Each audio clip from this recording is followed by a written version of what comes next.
Hello students, कैसे हैं आप लोग। पिछले वीडियो में हमने एक्सरसाइज 4.5 से रिलेटेड जितने भी थ्योरेटिकल टॉपिक्स थे वो सारे के सारे क्लियर कर लिए थे। आज की इस वीडियो में हम बात करेंगे एक्सरसाइज 4.5 के सॉल्यूशन की। एक्सरसाइज जो पहला क्वेश्चन है उसमें कह रहा है find the adjoint of the matrix of order 2×2। हमारे पास 2×2 ऑर्डर का एक मैट्रिक्स दे रखा है, उसका हमें एडजॉइंट फाइंड करना है। तो थ्योरी में हमने बताया था आप लोगों को कि जब भी हमें 2×2 ऑर्डर का एक मैट्रिक्स दे रखा होता है तो उसके दो मेथड्स होते हैं एडजॉइंट फाइंड करने के। पहला है डायरेक्ट मेथड और दूसरा वाला है इसके कोफैक्टर्स फाइंड करेंगे। कोफैक्टर्स को हम एक मैट्रिक्स में अरेंज करेंगे, मैट्रिक्स का हम ट्रांसपोज फाइंड करेंगे, तो वो जो ट्रांसपोज मिलता है हमें वही उस मैट्रिक्स का एडजॉइंट होगा। तो हम दोनों ही मेथड्स को इसमें डिस्कस करेंगे। क्योंकि ये 2×2 ऑर्डर का है तो इसके लिए डायरेक्ट मेथड हम देख लेते हैं।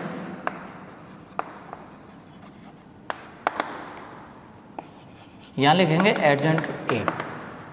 हमने बताया था कि जब भी हम 2×2 ऑर्डर का एक मैट्रिक्स फाइंड करते हैं, 2×2 ऑर्डर का मैट्रिक्स का एक एडजॉइंट फाइंड करते हैं तो उस कंडीशन में ये जो डायगोनल एलिमेंट्स होते हैं उनको हम एक्सचेंज कर देते हैं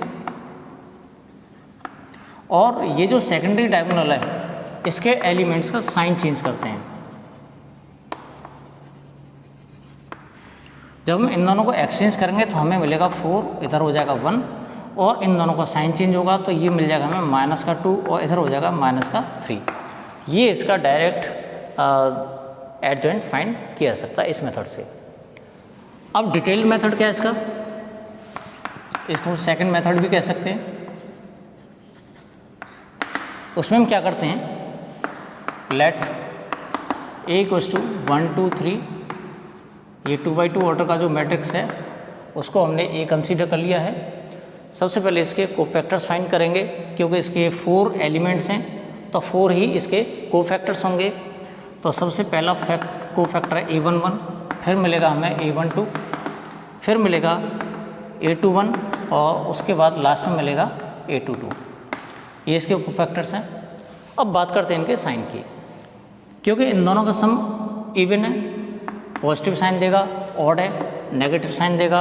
इवन है दोनों का सम, ऑड आ रहा है तो यहाँ नेगेटिव साइन आएगा और दोनों का सम पॉजिटिव है इवन है तो यहाँ पर हम पॉजिटिव साइन लेंगे। और इसके लिए अलग से एक डेडिकेटेड वीडियो दे रखा है कि इनके हम साइन किस तरह से कंसीडर करते हैं, वो आप देख लीजिएगा। इसके बाद में बात करते हैं हम A11 कोफैक्टर फाइंड करने की। तो उसके लिए हम क्या करते हैं, फर्स्ट रो फर्स्ट कॉलम को हम डिसअपीयर कर देंगे यानी डिलीट कर देंगे। तो फर्स्ट रो फर्स्ट कॉलम ये खत्म हो जाएगा, हमारे पास ये 4 बचा, यहाँ इसको 4 को लिख देंगे। A12 की बात करते हैं तो फर्स्ट रो सेकंड कॉलम खत्म हो जाएगा, फर्स्ट रो और सेकंड कॉलम खत्म हो जाएगा, हमारे पास 3 बचेगा, यहाँ 3 लिख देंगे। सेकंड रो फर्स्ट कॉलम खत्म हो जाएगा तो सेकंड रो फर्स्ट कॉलम हमारे पास 2 बचता है, इसको 2 लिख देंगे। और इसी तरह से A22 फाइंड करेंगे तो सेकंड रो और सेकंड कॉलम खत्म हो जाएगा, हमारे पास ये 1 बचता है। ये इसके कोफैक्टर्स हैं। हमने बताया था अभी कि ये जो कोफैक्टर्स हैं इनको हम एक मैट्रिक्स में अरेंज कर लेंगे। A11 A12 A21 A22 और इसका निकालेंगे ट्रांसपोज और यही जो ट्रांसपोज निकल के आता है उसी को हम एडजॉइंट A कहते हैं या एडजॉइंट ऑफ A। यहाँ इनको अरेंज करते हैं तो हमें मिलेगा 4 -3 -2 1 और इसका करते हैं हम ट्रांसपोज और जब ट्रांसपोज करेंगे तो हमें मिलेगा 4 -3 -2 और 1। ये इसका आंसर है। मैं समझता हूँ ये पहला क्वेश्चन है, आसानी से समझ में आ गया होगा। आइए बात कर लेते हैं क्वेश्चन नंबर 2 की। क्वेश्चन नंबर 2 में हमने इसको A कंसीडर कर रखा है। ये 3×3 ऑर्डर का एक मैट्रिक्स है जिसका हमें एडजॉइंट फाइंड करना है। हमें मालूम है ये 3×3 ऑर्डर का है तो इसमें 9 एलिमेंट्स होंगे और 9 एलिमेंट्स के 9 ही करस्पॉन्डिंग कोफैक्टर्स फाइंड करने पड़ेंगे। तो उसके लिए सबसे पहले हम फाइंड करेंगे A11 A12 इधर A13 A21 A22 A23 और इधर A31 A32 A33। Sign confirm करेंगे इनके, पॉजिटिव साइन आएगा, इवन है sum, negative positive negative positive negative positive, negative और लास्ट में पॉजिटिव। बात करते हैं हम A11 की। तो A11 में हम क्या करेंगे, फर्स्ट रो और फर्स्ट कॉलम को डिलीट कर देंगे। तो फर्स्ट रो और फर्स्ट कॉलम ये खत्म हो जाएगा, हमारे पास बचेगा 3 5 0 1। तो इसका इसमें अप्लाई करेंगे, चाहे तो हम इसको यहाँ पर लिख सकते हैं 3 5 0 1। इसको इस तरह से लिखा हमने। A12 की बात करते हैं तो A12 में फर्स्ट रो और second column, first row second column ये खत्म हो जाएगा। तो 2 5 -2 1 बचेगा, यहाँ लिख लेते हैं 2 5 -2 1 ये बचता है हमारे पास। इसके बाद A13 की बात करते हैं तो A13 में फर्स्ट रो और थर्ड कॉलम खत्म हो जाएगा। तो 2 3 -2 0, 2 3 -2 0 ये मिलेगा हमें। A21 में second row first column, second row और फर्स्ट कॉलम तो -1 2 0 1, -1 2 0 1 ये मिल जाएगा हमें। और A22 की बात करते हैं तो ये खत्म हो जाएगा, इधर ये खत्म हो जाएगा, यानी सेकंड रो और सेकंड कॉलम तो 1 2 -2 1, 1 2 -2 1। और A23 में सेकंड रो थर्ड कॉलम तो 1 -1, 1 -1 और इधर -2 0। बात करते हैं हम A31 की। तो थर्ड रो और फर्स्ट कॉलम तो -1 2 3 5, -1 2 3 5 मिलेगा हमें। और अगर हम A32 की बात करते हैं तो A32 ये खत्म हो जाएगा तुम्हारा, तो 1 2 2 5, 1 2 2 5।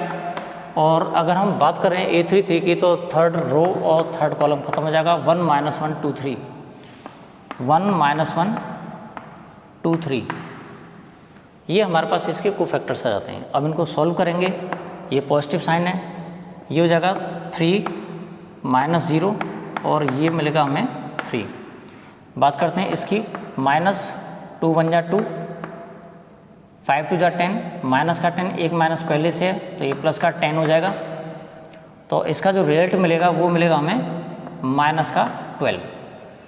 अगर बात करें इसकी तो इसमें हमें मालूम है ये पॉजिटिव साइन दे रहा है, कोई बात नहीं, 2 का 0 में करेंगे तो 0, -6 हो जाएगा, +6 और इस तरह से हमें इसका रिजल्ट 6 मिलेगा। माइनस इसका इसमें इंटू करेंगे तो -1 -0 और इसका +1 आ जाएगा। इसको सॉल्व करते हैं तो 1 -2 2 जा 4 पॉजिटिव और ये हमें 5 रिजल्ट देगा। बात करते हैं इसकी तो -0 2 1 जा 2 प्लस का हो जाएगा, एक माइनस यहाँ पर है 2 और इसका रिजल्ट आएगा +2। इसके बारे में बात कर लेते हैं तो ये 5 1 जा 5, माइनस का 5, -3 2 जा 6, ये माइनस का 11 हो जाएगा। और जब हम इसको देखते हैं तो -5 1 जा 5, -2 2 जा 4 और इस तरह से हमें माइनस का 1 मिल जाता है इधर। और अगर हम A33 की बात करें तो इसका रिजल्ट मिलेगा हमें 3 माइनस और 2 1 जा 2 प्लस का 2 हो जाएगा और आंसर आ जाएगा इसका 5। तो हमें यहाँ पर ये इसके कोफैक्टर्स मिल चुके हैं। इन कोफैक्टर्स को हम अरेंज करेंगे एक मैट्रिक्स में। तो मैट्रिक्स जो होगा हमारे पास वो होगा A11, A12, A13, A21, A22, A23, A31, A32, A33 और इसका करेंगे हम ट्रांसपोज। जैसे ही ट्रांसपोज करते हैं तो हमें इसका मैट्रिक्स का एडजॉइंट फाइंड हो जाता है। अब इनको अरेंज कर लेंगे हम इसमें। तो ये जगह 3 -12 6, 3 -12 6 और इधर +1 5 और 2 यानी 1 5 2, 1 5 2 और इधर हमारे पास है माइनस का 11, माइनस का 1 और 5, -11 -1 और 5 और इसका ट्रांसपोज। जब इसका हम ट्रांसपोज करते हैं तो सबको मालूम है हम रोज़ को कॉलम में और कॉलम्स को रोज़ में कन्वर्ट कर देते हैं। तो ये जगह 3 -12 6 1 5 2 और ये जगह -11 -1 और 5 और ये इसका आंसर हो जाएगा। मैं सोचता हूँ ये जो सेकंड क्वेश्चन है ठीक ठाक तरीके से समझ में आ गया होगा। अब बात कर लेते हैं क्वेश्चन नंबर 3 की। क्वेश्चन नंबर 3 में हमें वेरीफाई करना है कि A into adjoint A equals to adjoint A into A equals to determinant of A into I. यहाँ पर सबसे पहले ये देखो कि ये जो मैट्रिक्स दे रखा है हमें 2x2 ऑर्डर का है, हमें इसको वेरीफाई करना है। तो वेरीफाई के लिए हमें एडजॉइंट ए फाइंड करना पड़ेगा और उसके साथ साथ हमें फाइंड करना पड़ेगा डिटर्मिनेंट ए। तो सबसे पहले डिटर्मिनेंट ए फाइंड कर लेते हैं हम। तो डिटर्मिनेंट ए फाइंड करेंगे तो 2 3 -4 -6, और इसको जब हम एवेल्यूएट करते हैं तो ये जगह -12 -12, तो -12 + 12 और आंसर आ जाएगा 0, यानी इसके डिटर्मिनेंट की वैल्यू 0 आती है। बात करते हैं इसके एडजॉइंट ए की। एडजॉइंट ए निकालेंगे तो हमने इसका डायरेक्ट मेथड बताया था कि जो डायगोनल एलिमेंट्स हैं उनको एक्सचेंज कर लेंगे, और ये जो नॉन डायगोनल एलिमेंट्स हैं या फिर जो सेकेंडरी डायगोनल एलिमेंट्स हैं उनको हम उनके साइन को चेंज कर लेंगे। जब इनको एक्सचेंज करेंगे तो हमें मिल जाता है -6 और 2, और इधर -3 और ये हो जाएगा 4। ये इसका एडजॉइंट ए है। अब बात करते हैं हम इसकी ए इंटू एडजॉइंट ए। तो ए इंटू एडजॉइंट ए अगर हम फाइंड करते हैं तो ए हमें दे रखा है 2 3 -4 -6 इंटू, और एडजॉइंट ए हमारे पास है -6 -3 4 2। 2/2 का है, ये भी 2/2 का है, दोनों मैट्रिक्स सेम ऑर्डर के हैं, तो इसका मतलब इनका जो प्रोडक्ट है वो पॉसिबल है। और जब हम प्रोडक्ट फाइंड करेंगे तो इसके रोज को इसके कॉलम के साथ में मल्टीप्लाई कर लेते हैं और उनका सम फाइंड कर लेंगे। 2 6 12 -12 प्लस 3 4 12, ये पहला एलिमेंट मिल गया हमें। इसका मल्टीप्लाई करेंगे इसके साथ, तो 2 3 6 -6 प्लस 6, ये दूसरा एलिमेंट मिल गया। अब इसका मल्टीप्लाई करेंगे हम इसके साथ में -4 इंटू -6, ये मिलेगा हमें 24 प्लस, और -6 का हम 4 में करेंगे तो -24, ये इसका तीसरा एलिमेंट है। और बात करते हैं इसकी, तो इसका मल्टीप्लाई करेंगे हम इसके साथ में, -4 का -3 में इंटू करेंगे तो ये 12 हो जाएगा। -6 का 2 में करेंगे तो माइनस का 12 हो जाएगा।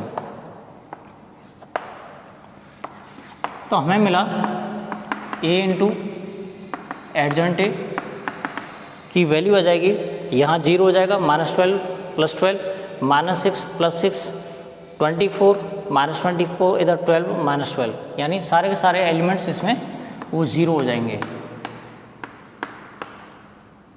और ये होता है 0 matrix A into adjoint A.